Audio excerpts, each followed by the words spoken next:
¿Listo? Una disculpa. Muchas gracias por conectarse. Gracias por el tiempo que toman para escuchar estos estudios y por la puntualidad que tienen. Y pues el día de hoy vamos a empezar con este mensaje.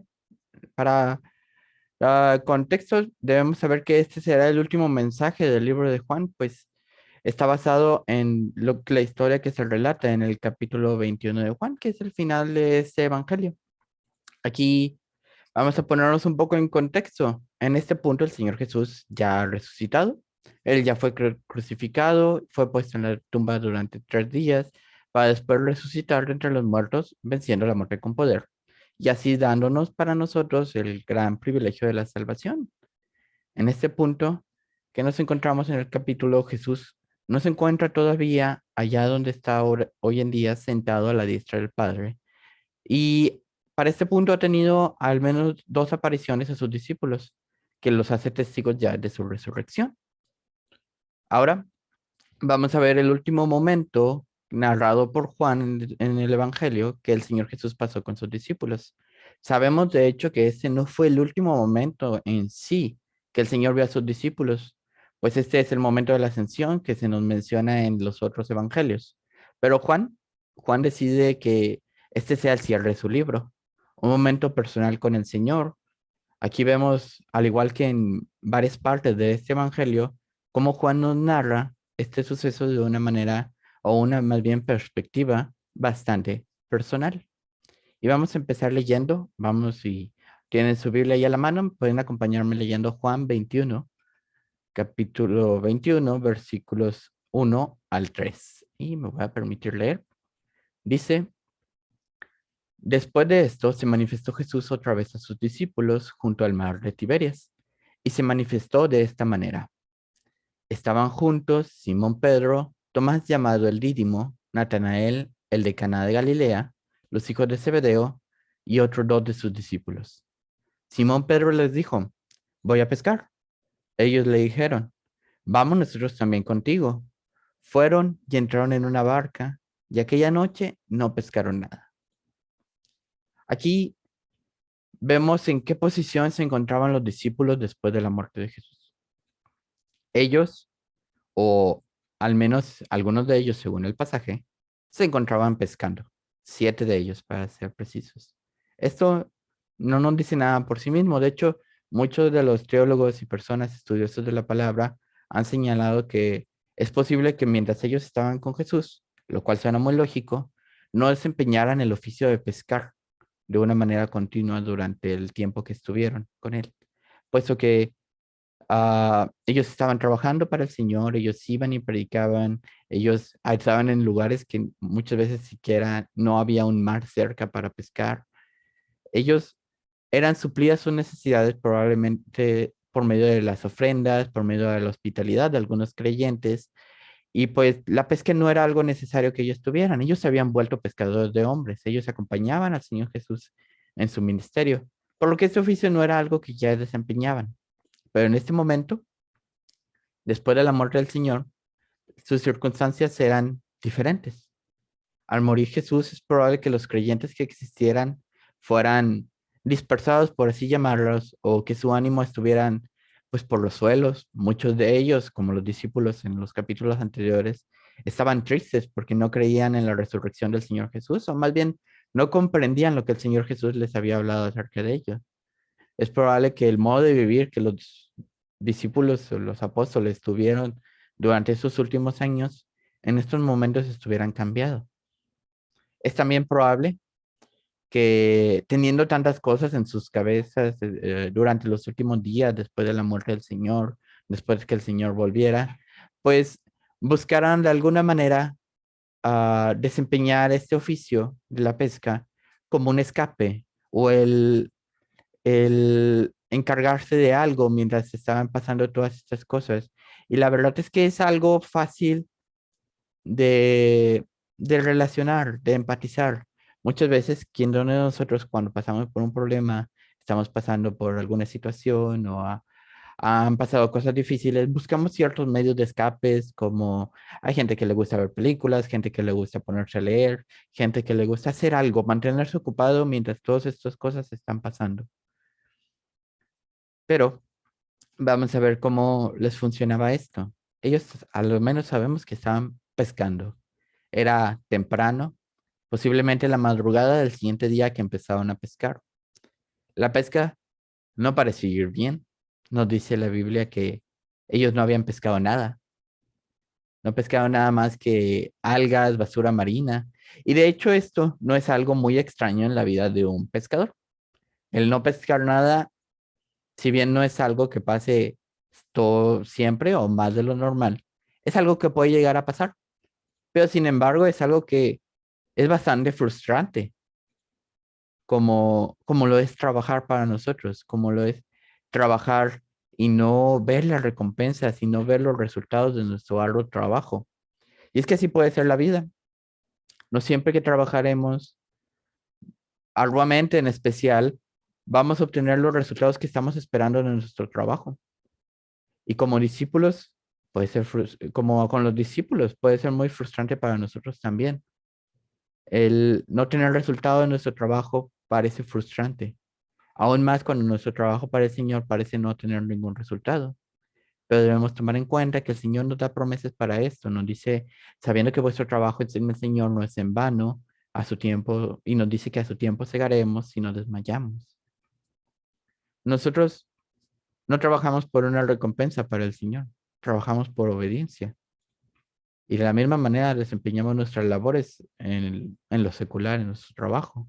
Pero vamos a ver, vamos a darle un vistazo a qué es lo que pasa con los discípulos después de esta, pues, mala noche, probablemente. Vamos a ver qué dicen los versículos 4 al 6 de Juan 21. Dice, cuando ya iban amaneciendo, se presentó Jesús en la playa, mas los discípulos no sabían que era Jesús. Y les dijo, hijitos, ¿tenéis algo de comer? Le respondieron, no. Él les dijo, echad la red a la derecha de la barca y hallaréis. Entonces le echaron y ya no podían sacar por la gran cantidad de peces. Ahora vemos otra vez cómo se presenta Jesús ante ellos. Esa era la tercera vez que Jesús iba a estar frente a ellos. Ellos no estaban haciendo nada especialmente religioso, la verdad.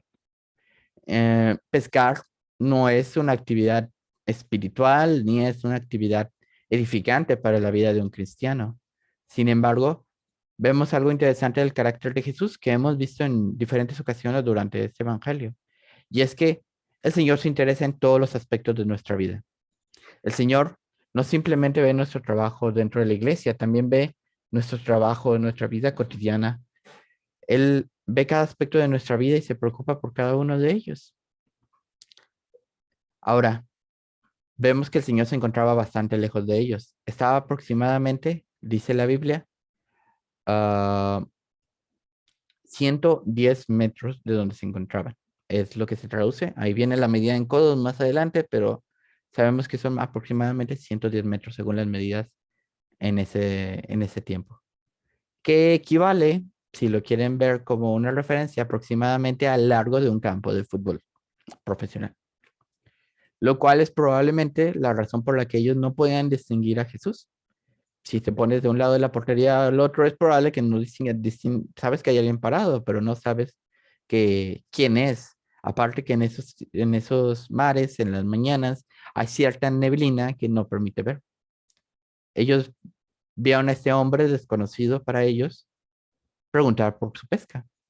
A lo que ellos simplemente respondieron que pues, no tenían nada. Tampoco era algo extraño que las personas preguntaran a los que estaban pescando. De hecho, era algo usual que las personas, ya sean mayordomos o padres de familia, se acercaban a las playas donde estaban los pescadores y fueran por peces para comprar a los que ya estaban pescando. Pero este hombre desconocido para ellos les dio un consejo. Echen la red al otro lado del barco. La verdad es que no hay nada que yo pudiera encontrar que nos diga si la red se echaba normalmente del lado derecho, del lado izquierdo en una barca. Así que el consejo en sí mismo no parece ser de relevancia. No parece ser que era algo poco usual echar la red del otro lado. No. Lo que importa aquí es de quién recibían el consejo. Y esto es una verdad en nuestra vida. Debemos discernir las instrucciones en nuestra vida que provienen del Señor y actuar en base a lo que el Señor nos manda. Muchas veces el consejo del Señor puede ser algo cotidiano para nosotros. No tiene que ser algo especial, no tiene que ser algo así de súper espiritual ni nada así, sino el Señor nos guía con consejos de cosas que nosotros podamos hacer y que tal vez cualquiera pueda hacer, pero mientras Él sea el que manda hacerlo y estemos en su voluntad, las cosas son las que van a salir bien. Para los apóstoles, la señal de que este hombre era el Señor Jesús fue clara en el momento que vieron el resultado de seguir la instrucción. Ellos vieron una pesca milagrosa, tantos peces que era incluso difícil sacar la red del mar. Esto sin duda les trajo recuerdos del Señor cuando estuvieron allá en la pesca milagrosa, que también fue por causa de su instrucción, en Lucas 5, capítulo 5, versículos 4 y 6, que si quieren lo voy a leer. Dice, cuando terminó de hablar, dijo a Simón, boga mar adentro y echad vuestras redes para pescar. Respondiendo Simón le dijo, Maestro, toda la noche hemos estado trabajando y nada hemos pescado, mas en tu palabra echaré la red. Y haciéndolo, ya habiéndolo hecho, encerraron gran cantidad de peces y su red se rompía. En ese punto, ellos de igual manera siguieron las instrucciones de Jesús dadas de él de manera directa. Las instrucciones eran simples, echa la red del otro lado de la barca. Ellos lo hicieron y los resultados de seguir las instrucciones en ambas ocasiones fue una bendición del Señor muy parecida. Sin duda en la mente de los discípulos, la relación que hubo entre estas dos situaciones fue clara. Es probable que ellos recordaran mucho de los milagros que vieron presenciar del Señor y que los hayan marcado en su vida. Entonces ellos probablemente tenían esto y dijeron, ¿no es esto lo mismo que sucedió aquel momento cuando estábamos con el Señor? Y es que obedecer las instrucciones del Señor siempre nos trae bendición a nuestra vida. No todas las bendiciones ahora tenemos que comprender serán recompensas físicas o las recompensas que nosotros buscamos, pero siempre seremos bendecidos por Él de alguna manera. Tal vez nuestra fe en el Señor aumentará, nuestro compañerismo aumentará, nuestra gracia en la palabra, en el espíritu y en compartir a las demás personas, pero el Señor siempre nos va a bendecir. Es importante también recordar que los discípulos estuvieron pescando toda la noche sin pescar ni un solo pez y que a pesar que el Señor es soberano en sus decisiones y Él decide los momentos y las maneras en que bendecirnos, en la mayoría de los casos que podemos encontrar en la Biblia, las bendiciones vienen a aquellos que se encuentran trabajando diligentemente en lo que tenemos a la mano. Si es en el Señor, si el Señor no te ha dado para trabajar en Él, todavía en tu trabajo, en tu escuela, con tus amigos, haciendo lo que tienes de manera diligente. El Señor bendice a quien está trabajando. Ahora, vamos a ver qué pasa después de que pescaron esa gran cantidad de peces. Vamos a leer Juan 21, versículos 7 y 8. Dice así, entonces aquel discípulo a quien Jesús amaba dijo a Pedro, es el Señor. Simón Pedro, cuando oyó que era el Señor, se ciñó la ropa porque se había despojado de ella y se echó al mar. Y los otros discípulos vinieron con la barca arrastrando la red de peces, pues no estaban de tierra, sino como 200 codos. Parece ser que en ese momento que vieron esta pesca gigante y llena de peces, algo hizo clic en la mente de este discípulo amado, puesto que reconoció que Jesús era quien les había dado la instrucción. Es el Señor, dijo. Sin duda fue una emoción, fue una frase llena de emoción.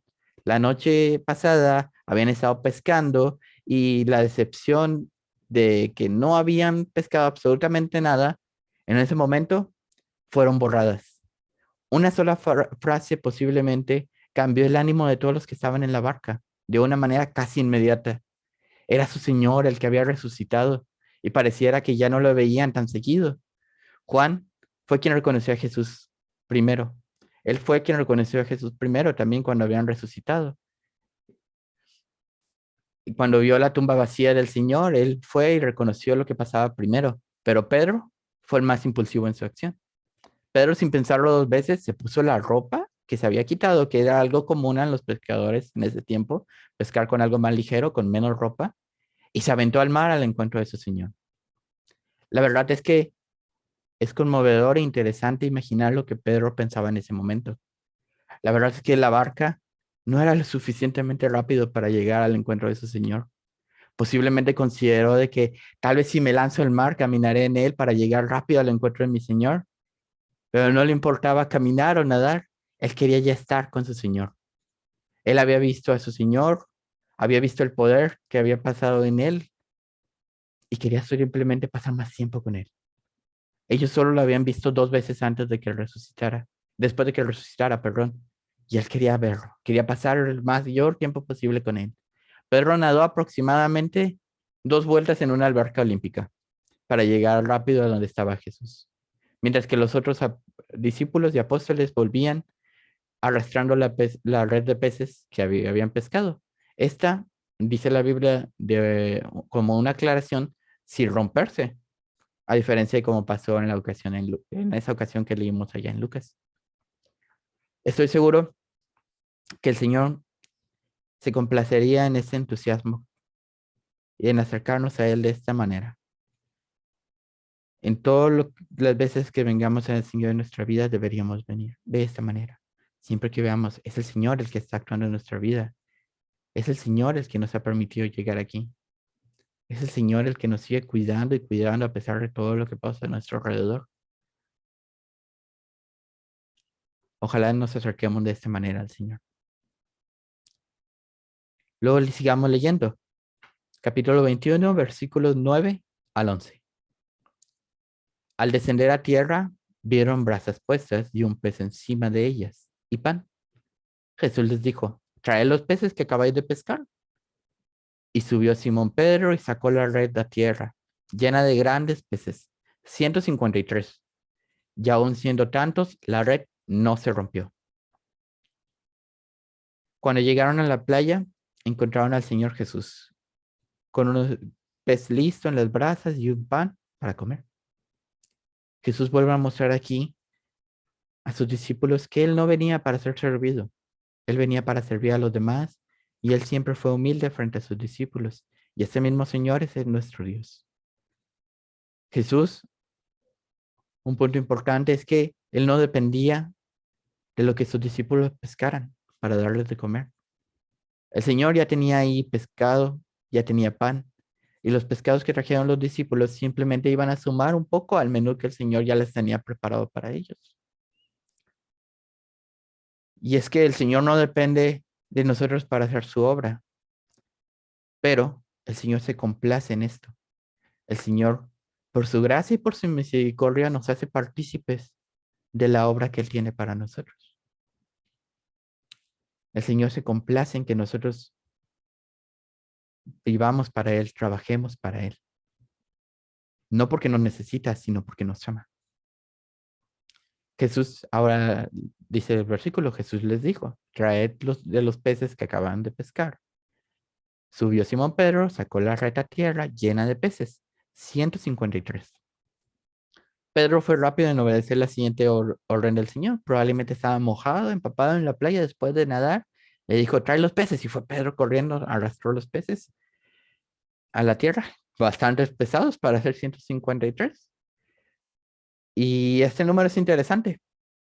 La Biblia nos dice exactamente el número de peces, 153. Esto realmente no significa nada en sí mismo, ni voy a sacar algún significado extraño de número, como vi que algunos lo hacían, porque probablemente no tenga ningún significado místico o religioso, ni tampoco es bueno andar espiritualizando cosas en la Biblia que no tienen que serlo. Pero lo que sí sabemos es que fueron 153. 153 peces los que se pescaron. Y Juan, siendo él mismo un pescador, quien escribió el libro, siempre recordará la pesca más grande que tuvo en su vida. Es probable que esa pesca haya sido tan importante para Juan, este día haya sido tan importante que recordaba hasta este detalle, que la red no se rompía, la cantidad de los peces que tenía. Y eso es lo que muchas veces el Señor causa en nuestra vida. Una impresión tan grande de lo que el Señor hace, de momentos tan importantes en nuestras vidas, que recordamos cada momento. Y esto es lo que Juan probablemente nos quiere dejar aquí a entender, que él recordó esto en cada detalle. Era testigo en todo momento de lo que el Señor estaba pasando y la vida que él llevaba junto con sus discípulos. Ahora continuamos leyendo, versículos 12 al 14. Les dijo Jesús, venid, comed. Y ninguno de sus discípulos se atrevía a preguntarle, ¿tú quién eres? Sabiendo que era el Señor. Vino pues Jesús, tomó el pan y les dio, y asimismo del pescado. Esta era ya la tercera vez que Jesús se manifestaba a sus discípulos después de haber resucitado de los muertos. Ahora Jesús los invita a comer con él. En este punto, debemos saber que aún hoy en día es de la misma manera. El comer con alguien o comer en la misma mesa junto con las personas no significa más que una comunión con ellos, una comunión íntima en los participantes, donde platicas, donde están juntos y pueden conversar de cualquier tema. Sin duda, esa comida fue algo muy particular. El gozo que sentían por ver al Señor posiblemente se fue transformando ahora en cierta incomodidad, podríamos pensar, cierta culpa. Posiblemente al estar sentado Pedro, mojado por salir y nadar en el mar, calentándose en esta fogata que ahí se encontraba, recordó aquella noche en la que negó a su Señor. Comía el pan, probablemente pensando en eso, pensando en la misericordia y la bondad del Señor, con lágrimas en los ojos. Tomás, que también se encontraba con ellos, posiblemente pensaba en lo que había ocurrido antes, cuando él pidió señales del Señor Jesús y ver sus manos y el agujero que tenía en sus manos y su costado, cuando era bastante evidente que el Señor estaba vivo con solo verlo ahí. Es posible que todos se cuestionaran su incredulidad al Señor, su comportamiento con Él en los últimos días.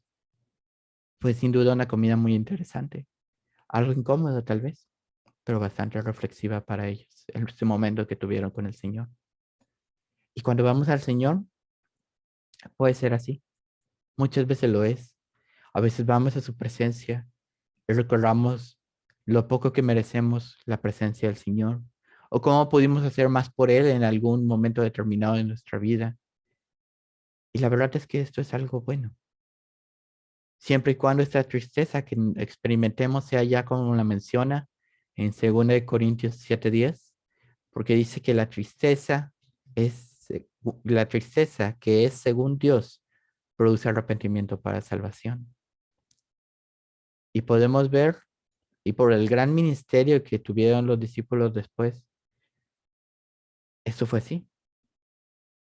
Esto produjo algo en sus corazones. Sin duda la presencia del Señor en ese momento era tan grande y su amor y misericordia fue tan evidente que ellos se sintieron indignos, pero conmovidos al mismo tiempo por la gracia del Señor de tenerlos en su presencia y compartir esta comida con ellos. Y luego vemos una conversación muy interesante. Juan 21, 15 al 16. Dice, cuando hubieron comido, Jesús dijo a Simón Pedro, Simón, hijo de Jonás, ¿me aman más que estos? Le respondió, sí, Señor, tú sabes que te amo. Él les dijo, apacienta mis corderos. Volvió a decirle la segunda vez, Simón, hijo de Jonás, ¿me amas? Pedro respondió, sí, Señor, tú sabes que te amo. Le dijo, pastorea mis ovejas. Después de comer, posiblemente sin hablar mucho, Jesús empieza ahora una conversación con Pedro. Debemos recordar que esta conversación se dio frente a los demás discípulos. Había al menos otros 6 discípulos ahí, según se nos narra en la Biblia. Jesús empieza la conversación con Pedro preguntando algo de una manera sumamente directa. Simón, hijo de Jonás, ¿me amas más que estos? La pregunta de Jesús sin duda era directa, pero estaba llena de un significado. Primero, llama a Pedro por su nombre de una manera bastante formal, ah, haciendo referencia a su familia, y le dice, Simón, hijo de Jonás. Posiblemente este Pedro, esta piedra, ya no estaba tan firme en Jesús como debía de serlo. Además, hace referencia a lo que Pedro dijo en Mateo 26:33, donde dice, Respondiendo Pedro le dijo, aunque todos se escandalicen de ti, yo nunca me escandalizaré. Cuando Jesús hablaba de que todos lo iban a abandonar y que iban a ser dispersados, en donde él declaraba como teniendo un amor más grande que todos los demás, como siendo más valiente que los demás discípulos, queriendo quedarse con el Señor en todo momento. Jesús preguntó a Simón si él aún creía que tenía este amor por el Señor, un amor superior a todos los demás, como él creía antes. Si él aún estimaba este amor que él tenía hacia el Señor como el más grande. Él también, el Señor, utiliza una palabra en particular para amor. Utiliza la palabra ágapas. Esto representa un amor especial, representa un amor como el Señor mismo puede darlo, incondicional, y que en un amor no espera, que no esperaba recibir nada a cambio. Mientras que Pedro, cuando responde, sí, Señor, claro que te amo, contesta con una palabra totalmente diferente. Usa la palabra filios, que representa un amor filial o conocido también por nosotros de amistad, lo cual involucra un sentimiento recíproco.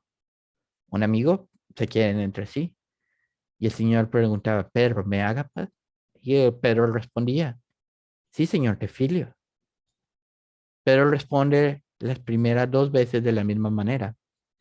Sí, Señor, tú sabes que te amo.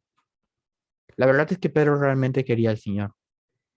Y el Señor respondió de manera similar, diciéndole a Pedro, cuida mi rebaño, desempeña este papel como pastor ante los creyentes. Sin duda, después de pensar estas cosas frente a la fogata y recordar la negación que él tuvo con el Señor hace unos días, probablemente ya no se sentía tan digno o seguro de declarar este amor al Señor. Y el Señor pregunta, ¿me amas? Sin duda, vamos a empezar a leer la siguiente pregunta. Juan 21, 17 al 19. Le dijo la tercera vez, Simón, hijo de Jonás, ¿me amas? Pedro se entristeció de que le dijese la tercera vez, ¿me amas? Y él respondió, Señor, tú lo sabes todo, tú sabes que te amo. Jesús le dijo, apacienta mis ovejas. De cierto te digo, cuando eras más joven te ceñías e ibas a donde querías, mas cuando ya seas viejo extenderás tus manos y te ceñirá otro y te llevará donde no quieras. Esto dijo dando a entender con qué muerte había de glorificar a Dios. Y dicho esto añadió, sígueme. Sin duda, las cosas para Pedro y en esta conversión cambiaron cuando Jesús pregunta una tercera vez. Jesús hizo estas preguntas en presencia de los demás discípulos que se encontraban ahí. La respuesta de Pedro sería oída por todos los que estaban presentes. Esto es verdad para nuestras vidas también. En tu relación con el Señor, esto puede ser visto por todos a tu alrededor. Y todo lo que tú digas en cuanto a tu relación con el Señor será tomado como una declaración de tu comunión con el Dios frente a los demás. Es fácil decir que creemos en el Señor o que queremos seguirlo frente a los demás cristianos en estas reuniones. Es más fácil verlo cuando alguien dice, ¿quién quiere hacer una decisión por el Señor? ¿Quién quiere consagrar su vida al Señor? Y levantamos la mano porque vemos que todos levantan las manos y nos sentimos bien, nos sentimos seguros entre todas las personas y todos parecemos tener el mismo sentir. Y es fácil decir que amamos al Señor en estos momentos, pero digamos lo mismo si el Señor nos preguntara, ¿me amas? Cuando estemos solos frente a un montón de personas no creyentes. O diríamos lo mismo cuando el Señor nos preguntara, ¿me amas? Si estamos delante de personas que antagonizan con el Señor. O dirías lo mismo. ¿Declararías tu amor por el Señor frente a personas que han visto cómo te comportas en realidad? ¿Que te han visto como realmente eres? El Señor pregunta por tercera vez a Pedro. Pero ahora cambia la pregunta. Ahora el Señor usa la misma palabra que Pedro. Usa la palabra filio. Esto posiblemente es una manera de enfrentar a Pedro a volver a decir que lo amaba, pero ahora de la misma manera que el Señor le estaba preguntando. para que vieras si realmente ese amor, aunque sea filio, era de la misma manera que el Señor preguntaba. Para Pedro, este fue un claro recordatorio de su negación al Señor. 3 veces negó al Señor. 3 veces declararía que lo amaba otra vez. La palabra dice que Pedro se entristeció. Se entristeció de que el Señor preguntara 3 veces. Era un claro recordatorio para él de lo que le había pasado. De hecho, era algo que había pasado hace solo unos días. Y es importante y maravilloso ver que el Señor no preguntó si él lamentaba negarlo o no lo hizo prometer que no lo haría más. No, el Señor simplemente preguntó, ¿me amas? El Señor simplemente lo invitó a amarlo. Y el Señor también no nos recrimina nada de lo que hemos hecho. El Señor no te recriminará nada de lo que has hecho, nada de lo que lo has abandonado. El Señor solamente te preguntará, ¿me amas? Es lo único que el Señor pide de ti. Es lo único que el Señor pide de cada creyente. Él no quiere otra cosa más que lo que dice Proverbios 23-26. Dame, hijo mío, tu corazón. El Señor no quiere otra cosa más que tu amor por Él. Y todas las demás cosas, empezando con la obediencia y todo lo demás, vendrá como consecuencia de amar al Señor. Su primer y más grande mandamiento, no por nada, es amarás al Señor tu Dios con todo tu corazón, con toda tu alma y con toda tu mente. Y si tú amas a alguien, quieres hacer lo mejor para Él. Quieres obedecerlo, quieres vivir para Él, quieres hacer que te haga partícipe de todas las cosas que Él hace. El Señor pregunta primero, ¿me amas? Pedro contestó al Señor que él sabía si realmente lo amaba. Y por la respuesta que da el Señor, tal parece que Pedro resultó aprobado en esta cuestión.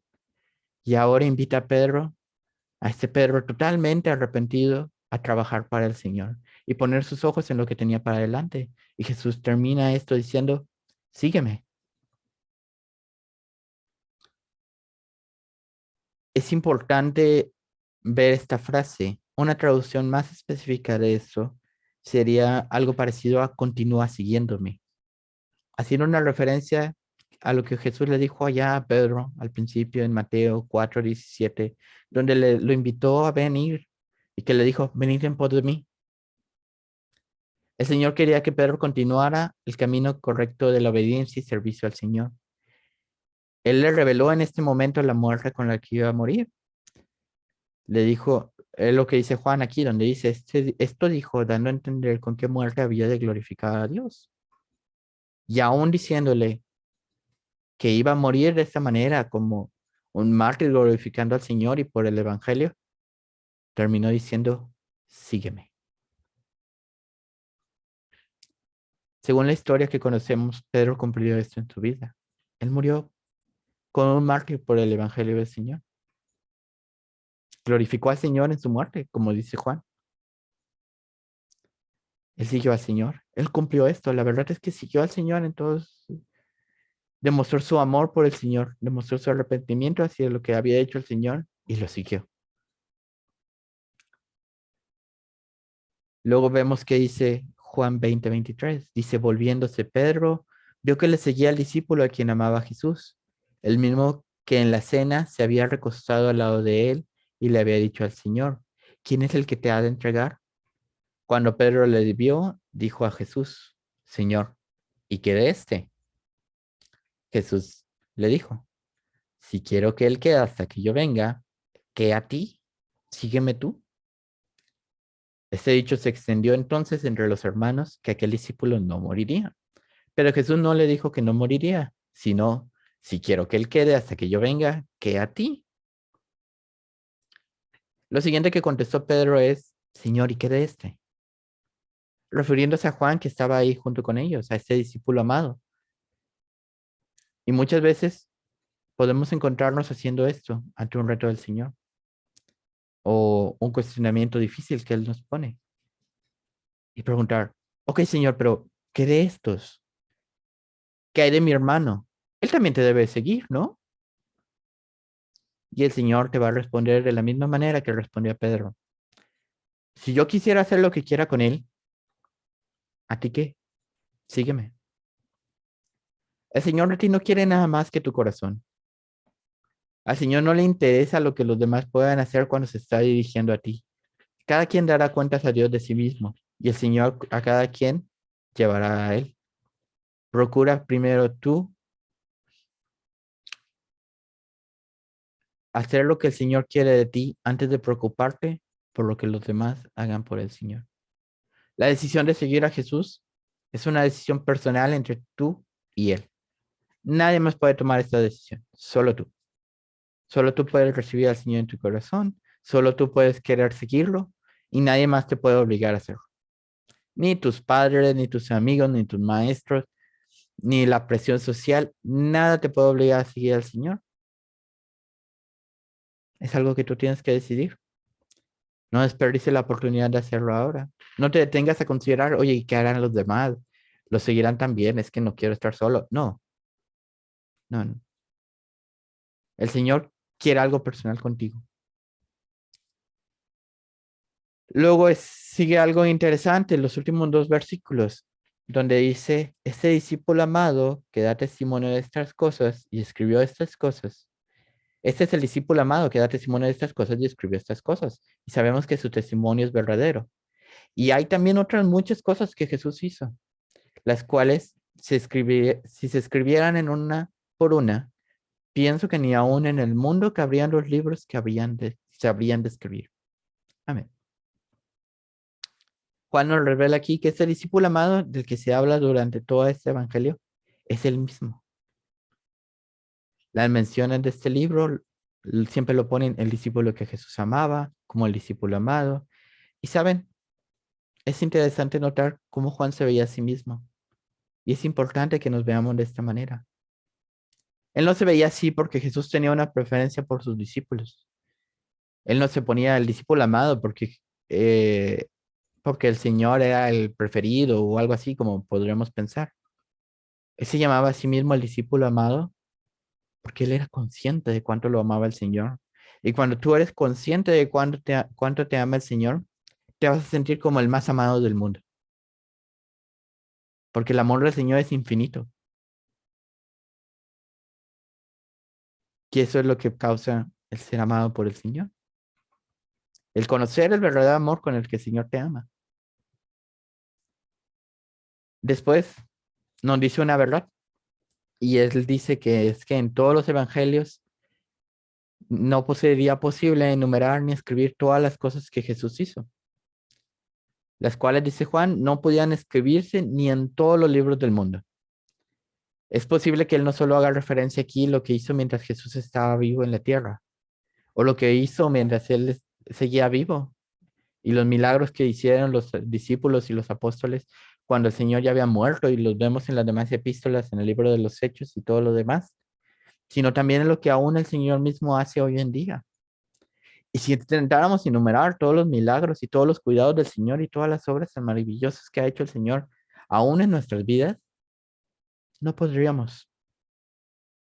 El Señor es tan grande y tan misericordioso que sus obras siguen sucediendo y sigue amando. Y este mismo Señor que estuvo con ellos es el mismo Señor que está con nosotros, porque Él es el mismo ayer y hoy y por los siglos. Y está en la vida de cada uno de los creyentes y quiere estar en tu vida. Y también Él te pregunta a ti, ¿me amas? ¿Cómo responderías a esta pregunta? ¿Realmente amas al Señor? Y si lo amas, el Señor te invita a decir, te invita diciéndote, sígueme, que no te importen los demás, sígueme tú. ¿Quieres hacer esto? ¿Quieres realmente amar al Señor? Porque amar al Señor involucra esto, seguirlo.